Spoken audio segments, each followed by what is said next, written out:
ایران کے جو مذہبی لیڈر سپریم لیڈر آیت اللہ خامنائی صاحب ہیں، ان کے قتل کی باتیں ہو رہی ہیں۔ مختلف ملکوں کے سربراہان نے جو اس وقت حالت جنگ میں ہیں کہا کہ وہ بڑا سافٹ ٹارگٹ ہے، ہم چاہیں تو ان کو مار بھی سکتے ہیں۔ عراق میں جو شیعوں کے مذہبی رہنما ہیں آیت اللہ سیستانی، انہوں نے اس طرح کے کسی اقدام کی بڑے شدید الفاظ میں مذمت کی ہے اور دنیا کو باز رہنے سے کہا ہے۔ میں جاننا چاہتا ہوں آپ کے کیا نقطہ نظر ہے اس حوالے سے جو باتیں کی جا رہی ہیں کہ ایک قوم کے جو مذہبی پیشوا ہیں ان کے قتل کے حوالے سے؟ کوئی عام فرد ہو، کوئی مذہبی پیشوا ہو، کسی قوم کا قائد ہو، انسانی جان کو حرمت حاصل ہے۔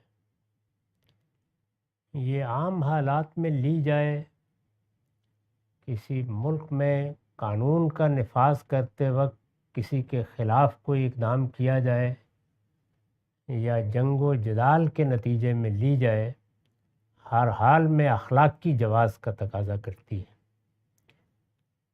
ہمارے دین میں ظلم و عدوان کے خلاف جہاد کا حکم دیا گیا ہے، اس کا اخلاقی جواز یہی ہے۔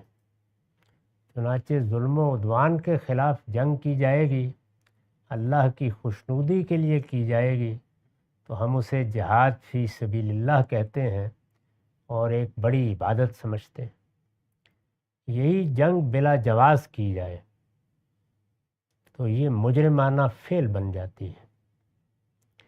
جس طرح اگر انصاف قائم کرنے کے لیے کسی کی گردن ماری جائے تو وہ اسلام کی قضا ہے، اور اگر کسی کی جان بلا جواز لے لی جائے، بغیر حق لے لی جائے، تو اللہ تعالیٰ نے فرمایا ہے کہ یہ اتنا بڑا جرم ہے کہ گویا تم نے پوری انسانیت کو قتل کر دیا۔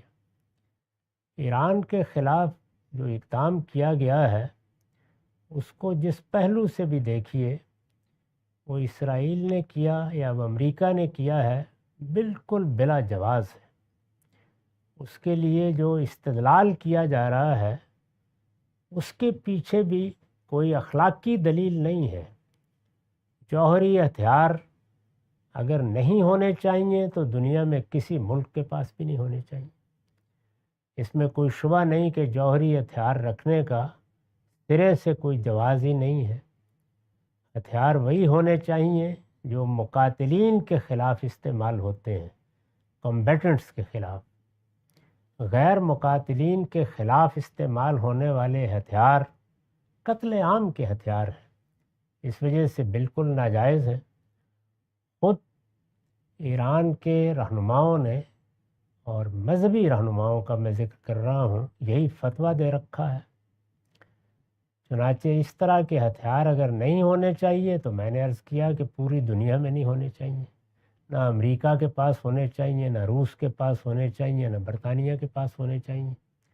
اور اگر یہ زید بکر کے پاس ہیں تو پھر دنیا میں کسی دوسرے کو اس سے روکنے کے لیے کیا جواز ہوگا؟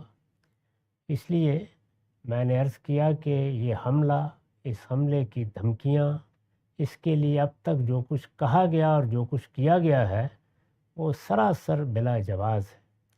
اور جب بلا جواز کسی کی جان لی جائے یا جان لینے کی باتیں کی جائیں تو یہ نہ جنگ ہے، نہ جہاد ہے، نہ کوئی نیکی اور خیر کا کام ہے، یہ در حقیقت ایک مجرمانہ فعل ہے جو ہمیشہ تاریخ میں بھی مذموم رہے گا، اور اس طرح کے افعال کا ارتکاب کرنے والوں کو قیامت میں پروردگار کے سامنے بھی جواب دہ ہونا پڑے۔